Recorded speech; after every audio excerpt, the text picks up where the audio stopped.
आप सबके शरीर में विद्यमान परमात्मा के अंश रूपी आत्म ऊर्जा को मैं नमस्कार करता हूँ। ये और इस बात को योग शास्त्र तो बहुत पहले से कहता आ रहा है और अब साइंस भी मानता है, विज्ञान मानता है कि हमारा रीढ़ की हड्डी, हमारी स्पाइन की हेल्थ, स्वास्थ्य रहना बहुत ज़्यादा ज़रूरी है। और यदि हमारी स्पाइन, हमारी रीढ़ की हड्डी स्वस्थ है तो हम स्वस्थ बने रहेंगे। हमारा मानसिक शरीर, हमारे ब्रेन का, हमारे मस्तिष्क का, हमारे माइंड का फंक्शन सुचारू रूप से चलता रहेगा, क्योंकि माइंड से और हमारे प्रत्येक ऑर्गन अंग पे जो नर्व सिस्टम है वो सारा स्पाइन के थ्रू जाता है। और योग शास्त्र के अनुसार जो हमारे चक्र है, मूलाधार, स्वादिष्ठान, मणिपुर, अनाहत, विशुद्धि, आज्ञा, सहस्त्रा चक्र, वो सब हमारे स्पाइन से, हमारे स्पाइन तक, हमारा जो है विशुद्धि चक्र तक, हमारा मूलाधार से लेके विशुद्धि चक्र हमारी स्पाइन से रिलेटेड है। तो इसमें इसका हमारे को, और साइंस भी इस बात को मानता है, साइंस ने तो इस बात को कह रखा है, बता ही रखा है कि हमें, कि हमारे ब्रेन को, हमारे माइंड को, ब्रेन को हमारे प्रत्येक ऑर्गन से कंट्रोल करने के लिए हमारी कर्मेंद्रिय, जनेंद्रिय, हमारे सेंसर जो ऑर्गन है, वो सब को जो है नर्व्स के सिस्टम के थ्रू, वो सब स्पाइन के थ्रू नर्व सिस्टम गया हुआ पूरा। तो उसके लिए मैं आपको एक बहुत ही आसान क्रिया बताऊंगा। तो आपने जो योग के हैं उनको तो पता ही होगा, उज्जयी प्राणायाम कहते हैं। उज्जयी का मतलब जो हमारे जीवन में हमें रोगों के ऊपर हमें हमें जीत दिलाए, जो हमें रोगों के ऊपर विजय बनाए, हमें कोई रोग ना हो, हम निरोगी रहें। तो उज्जयी प्राणायाम के लिए आपको गले को थोड़ा सिकोड़ना है और श्वास जो है नाक के थ्रू ही ली जाएगी। और थोड़ी सी आवाज़, जब नोज के थ्रू जब हम श्वास लेंगे, तो नाक के थ्रू श्वास जब हम लेते हुए जब श्वास यहाँ पे गले में आएगी और गला सिकड़ा होगा, तो उसकी एक श्वास लीजिए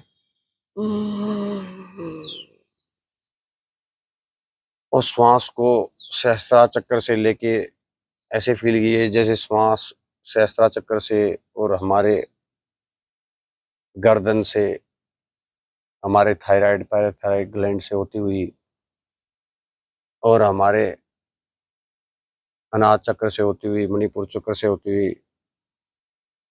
तो नीचे स्वादिष्ठान चक्र, जहाँ से हमारी रीढ़ की हड्डी, टेल बोन है, जहाँ पे रीढ़ की हड्डी नीचे से शुरुआत होती है हिप्स के बीच में, वहाँ विशुद्धि चक्र है, वहाँ तक श्वास को लेते हुए वहाँ तक इसको महसूस कीजिए। आपका पूरा ध्यान आपकी श्वासों पे हो। पेट को, फेफड़ा, जब हम श्वास ले रहे हैं तो डायफ्राम नीचे की तरफ आएगा, तो हमारा फेफड़ा नीचे की तरफ फैलेगा और ऐसा लगेगा कि जैसे पेट हमारा फूल रहा है, तो हमारा फेफड़ा नीचे की तरफ फैलेगा, डायफ्राम नीचे की तरफ आएगा और थोड़ा छाती भी ऊपर की तरफ जाएगी। तो इसको फील करना है विशुद्धि चक्र तक, जहाँ पे हमारी रीढ़ की हड्डी, जहाँ से कुल हिप्स जॉइंट्स के बीचों बीच, दोनों हिप्स जॉइंट्स के बीचों बीच हमारी टेल बोन, रीढ़ की हड्डी स्टार्ट होती है, वहाँ तक इसको फील कीजिए। और फिर धीरे धीरे धीरे धीरे उसको, श्वास को आती हुई को महसूस कीजिए। फिर एक बार लीजिए, गले को सिकुड़िए, श्रिंक हो जाएगा गला।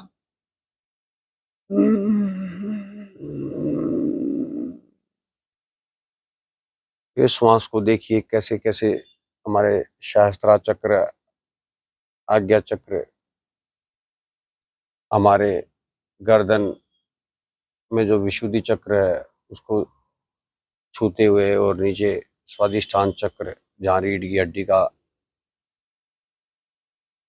पॉइंट है, रीढ़ की हड्डी का लास्ट पॉइंट नीचे, वहां तक आपको उसको फील करना है। और फिर धीरे धीरे आती हुई जा आती हुई वापस जो आ रही है श्वास, उसको भी फील करना है। तो जब आप इस क्रिया को करोगे तो आपको गले से जो भी समस्या है, गले की समस्या है, वो दूर हो जाएगी। आपके गले में थायराइड की समस्या होती है और थायराइड की वजह से हमारे डाइजेशन को भी बहुत ज़्यादा फ़र्क होता है। हमारे बीपी कंट्रोल में भी ये सहायक होता है थायराइड। हमारे डाइजेशन को भी कंट्रोल करता है ये। तो हमारे ब्रेन की स्थिति को भी कंट्रोल करता है। तो जब आप इस उज्जाई प्राणायाम को और इस हीलिंग टेक्निक से करोगे तो आपको इतना अच्छा आभास होगा कि आपके लंग्स की कैपेसिटी बढ़ जाएगी, आप ऊर्जावान रहोगे।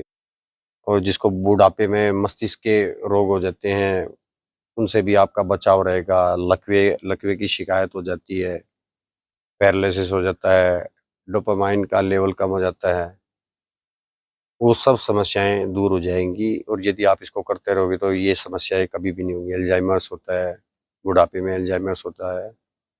ऐसे जो मस्तिष्क से जुड़े हुए रोग हो जाते हैं बुढ़ापे में, वो कभी नहीं होंगे बुढ़ापे में। आप बुढ़ापे में भी आपका मस्तिष्क जवान रहेगा। और यदि हमारा ब्रेन यदि ऊर्जावान है, हमारा ब्रेन की फंक्शनिंग अच्छी है, सुचारू रूप से है, तो हम बूढ़े होंगे ही नहीं। कि सारी फंक्शनिंग बॉडी की हमारा ब्रेन ही कंट्रोल करता है। तो ये बहुत ही अच्छी हीलिंग प्रैक्टिस है, इसको ज़रूर करना आपको। तो श्वासों पे आपको ध्यान रखना है। तो ये चक्र और ये ध्यान जो है आपको बहुत अच्छा रिलैक्सेशन करेंगे। तो फिर हाथों को रब करके ऐसे रखना है। आप देखना आपको इतनी अच्छी गहरी नींद आएगी। आप इसको प्रैक्टिस करोगे, ऊर्जावान रहोगे। आपके शरीर में कोई व्याधि नहीं होगी, कोई रोग नहीं होगा। तो इसको ज़रूर करना है। तो हमारे रीढ़ की हड्डी का स्वस्थ रहना बहुत ज़्यादा आवश्यक है।